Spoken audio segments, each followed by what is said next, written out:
Assalamu alaikum wa rahmatullahi ta'ala wa barakatuhu. Al'umma ‘yan uwa ‘yan Nijar, barkanmu da warhaka, da fatan mun wuni cikin ƙoshin lafiya. Muna yi muku fatan alkhairi a duk inda kuke a faɗin duniya.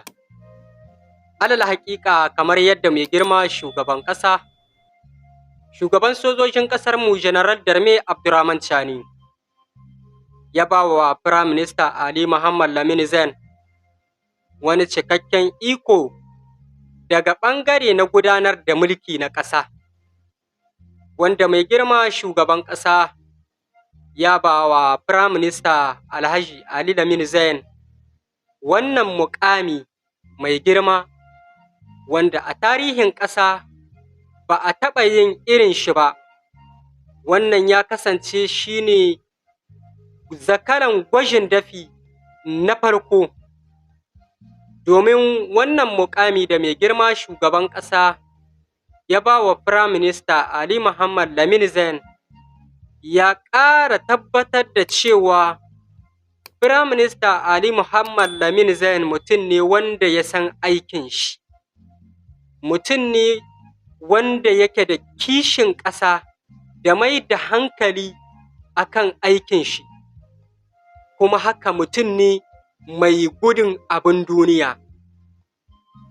Shi ya sa mai girma shugaban ƙasa ya ƙara ba shi wannan matsayi, duk da matsayin da yake ɗauke da shi a kan shi, haka mai girma shugaban ƙasa ya ƙara ba shi wannan matsayi da wannan dama na cewa duk abin da ya gani wanda bai amince da shi ba a ƙarƙashin kowace ma'aikata wadda ke ƙarƙashin ikon shi, ma'ana dukkan ministrori waɗanda suke ƙarƙashin ikon Firayim Minister, idan har aka ga wata ma'aikata tana gudanar da aikinta ba tare da gaskiya da amincewa a ciki ba, to mai girma shugaban ƙasa ya ba wa Firayim Minista dama ya ɗauki ƙwaƙƙwaran mataki kuma ya yi hukunci a kai.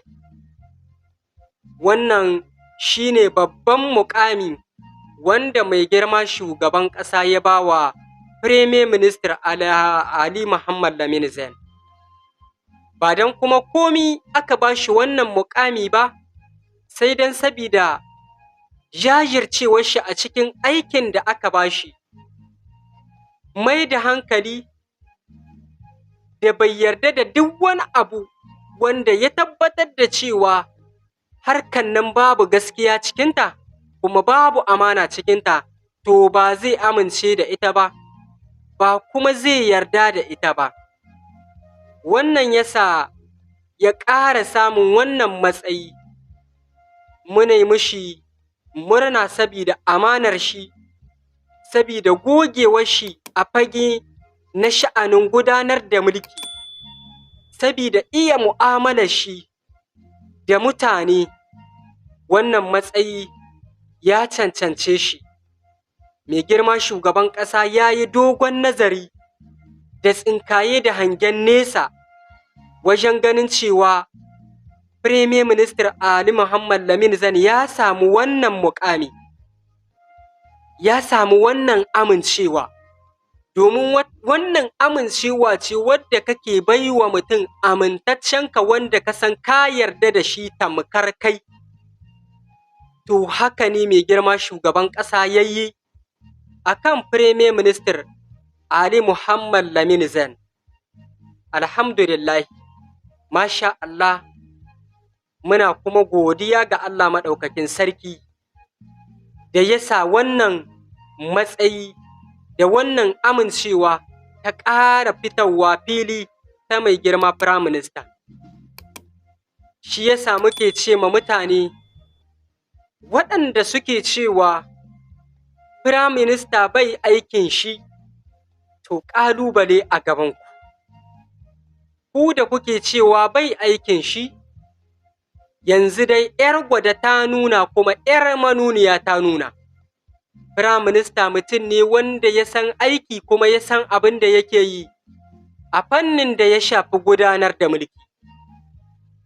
Ya ku al'umman Nijar, wannan ba ƙaramin abin farin ciki ba ne, ba ƙaramin abin murna ba ne ga mai girma Firaminista Ali Muhammad Lamin Zain, sabida amincewar shi da yardar shi wanda al'umman Nijar shaida ne a wannan fanni. Amma ka san shi maƙiyi ko a cikin ruwa ka yi rawa sai ya ce ka tada mishi ƙura, sabida me shi tunda ba shi ba ne ke gudanar da sha'anin jagoranci, to babu abin da za a yi mishi daidai. Wannan shi ake so mutum ya kasance mai faɗin gaskiya da riƙon amana a cikin kowane fanni, kowane matsayi a cikin sha'ani na rayuwar ɗan adam. Gaskiya da riƙon amana suna kai mutum wani babban mataki da bai taɓa tunanin shi ba a rayuwa. Gaskiya da riƙon amana suna ƙara fito da kwarjinin mutum a fili, wanda yake ganin cewa ma ya fi ka, to sai ya ƙara ganin cewa kai ka fi shi wani abu, shi ya rasa wani abu, kai kuma ka fi shi wani abu. Don haka wannan matsayi da mai girma shugaban ƙasa ya ba Firaminista Ali Muhammad Lamin Zain abin jinjina ne, abin a yaba ne, kuma mun yaba, kuma mun jinjina ma shugaban ƙasa a kan wannan mataki nashi, a kan wannan matsayi da ya ba Firaminista Ali Muhammad Lamin Zain. ‘Yan uwa ‘yan Nijar muna yi muku fatan alkhairi, Allah Ubangiji ya kare ƙasanmu.